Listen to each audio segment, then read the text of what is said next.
everybody, and welcome back to my series on voice feminization. So in this video, I want to talk about mindfulness and meditation practices to help you along this journey to feminizing your voice and your communication. When I work with my clients, I like to practice something that I've established called mindful voice.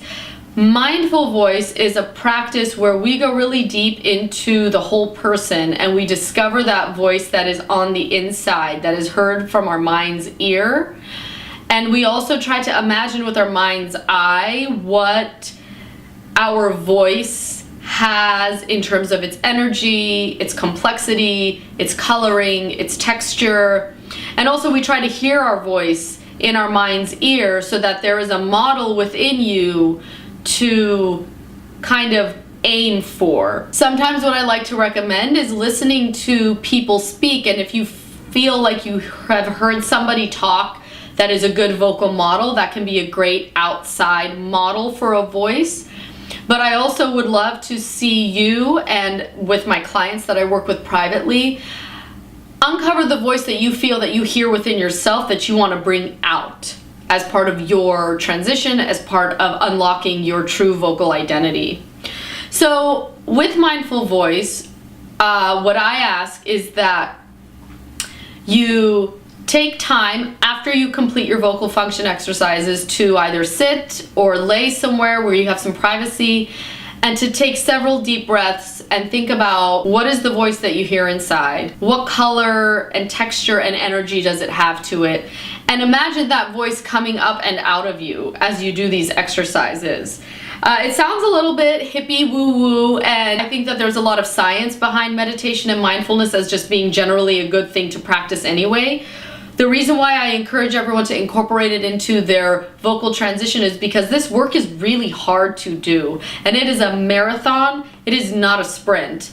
You are not going to wake up one day and just find that you have this voice. It will take at least 10 to 12 weeks of dedicated hard work, and oftentimes it takes working with a practitioner. But if you can be mindful, if you can give yourself space to be gracious with yourself, to understand that you are on a journey, and to get out of your head and get out of your own way, it can make this process far more enjoyable, and it can make things go a lot smoother. So the things that I would really like to leave you with are, in your mindfulness and meditation practice, practice gentleness. Be gentle with yourself. This journey is very difficult, and it's one that you've chosen to take on, and you should be very proud of yourself for doing that. It is very brave of you to do that. Change doesn't occur overnight, so you have to put these things into practice every day, little by little, and you will notice change. Get out of your own head and get out of your own way. Do it. Find your feminine voice with this practice and let it out. I am not trying to oversimplify, but sometimes there is a component of us moving out of our own way so that we can live more authentically. And if this work is challenging, don't be afraid to reach out to me or a qualified practitioner or a trusted friend, doctor, therapist, family member. The support system that you have around you is very, very important. And as you feel safe and comfortable to pull people into this part of the journey, it can be really helpful in having someone to support you along the way. Definitely consider this as you continue your vocal function exercises from our last video. Put a mindfulness and meditation practice into place. Join me next week as we move more into some technical things for voice. Thank you very much.